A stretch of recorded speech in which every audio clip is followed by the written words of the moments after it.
Hello, hi everyone, welcome back to our channel The Millennial Beast. This is Ramya Arjun and today we are on our third video of the UK student visa series.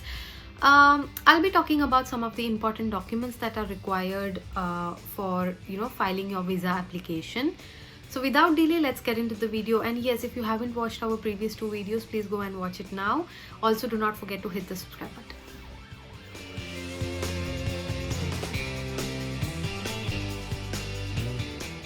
Alright people, let's begin. So the first document for filing your visa application is obviously your passport. A valid passport that is not about to get expired in a span of maybe say 2 months or 3 months or 6 months. So make sure you have got enough room, before your passport expires. The second document is the university CAS letter. Now, this CAS letter is something your university gives you once you and your university mutually agree, like you confirm that you are going to continue with this university and your university also accepts that. Okay, once they make you the offer, you accept the offer, and then the university, they release your CAS letter. Now, in most of the cases, the universities, they ask you to pay a token amount, like a deposit amount of say £1,000 to £3,000. It's kind of a surety amount. Okay, and once you pay this amount, your CAS letter is then released. Maybe it will take a week or something, it depends on the university, and once they release this CAS letter, then you're good to go ahead and file for your visa. So this CAS letter, it is very important because without this CAS letter you will not be able to proceed. It has got many entities that is required to be filled in your online visa application form.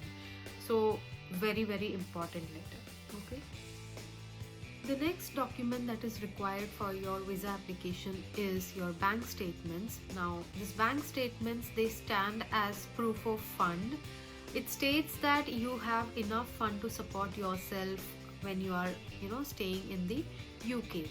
And this funds has to stay in your account for a period of 28 days and 28 to 30 days. Now these figures and this amount, like how much amount you're supposed to secure in your bank account, these figures, they keep changing. I have put a link in the description box below, that is the UKVI immigration link. They have all the details updated all the time and they keep changing the details. So it is highly recommended, if you're filing your visa application, it is highly recommended that you keep checking these details, you keep checking this website, and they have the accurate figures and accurate tenure, like for how long you should be securing this amount. So keep visiting them, keep checking them, and stay updated. So bank statement is your third important document. In addition to that, if you are bringing in your dependents along with you, then you might have to showcase extra fund. So again, these figures are readily available in the UKVI website. The reason I don't want to highlight the figures here is, I just don't want to misguide, because it might change maybe in a span of 2 months or 3 months, and then the video will have incorrect and inappropriate information. So that's the reason I'm not mentioning any figures here. But do check this link, do check this website, and you will definitely have a clear picture of how much and what amount you should be showing. Your next important document is your medical certificate, that is your tuberculosis negative certificate. You can anytime walk into a hospital, of course with a prior appointment, and get yourself tested for tuberculosis. You kind of get this on the same day. Like if I remember, I got my certificate, I think almost within couple of hours or maximum 3 hours. So you get the certificate on the same day, and it's relatively very simple, and but one of the most important document for your visa application. Okay, the next set of document is supporting documents. Now this completely depends on which scenario you fall into. Like if you are under the age of 18, then you might need some documents to support your file. If you have dependents accompanying you, like in my case, I had my daughter and my husband. For my daughter, we submitted a letter to the UK embassy stating that she is our daughter, we are her legal guardians, we are her parents, and we have full responsibility of taking care of her throughout her stay in the UK. Now there was this template that was provided to us by our consultants, and I just updated all the details and submitted this document. So such supporting documents, what happens is, like, they make your case really strong, they make your file really strong, and the chances of your visa getting rejected is quite less. Similarly, for my husband also, he submitted a letter to the UK embassy stating that he want to, join me, because I couldn't have taken care of the child alone and study at the same time. So he wanted to join me. So there is this template, your consultants can always help you with that. But as I said, submitting this document, it makes your file really strong. Okay.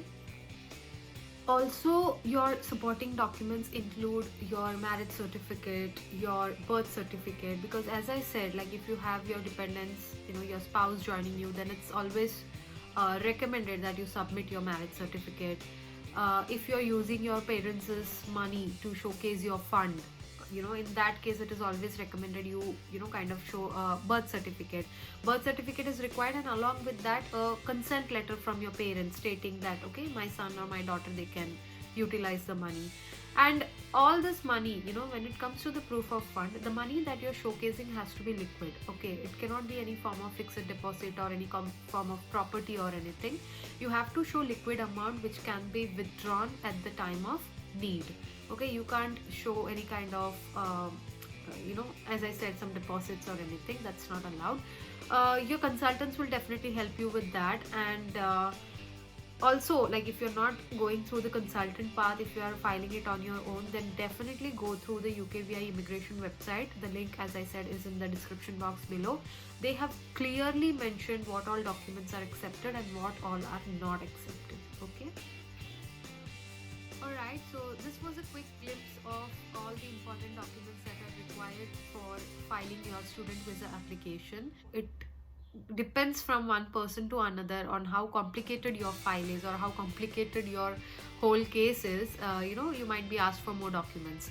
So I hope you liked this video. I hope it was informative, and if you think so, do share it and do give a thumbs up if you like the video.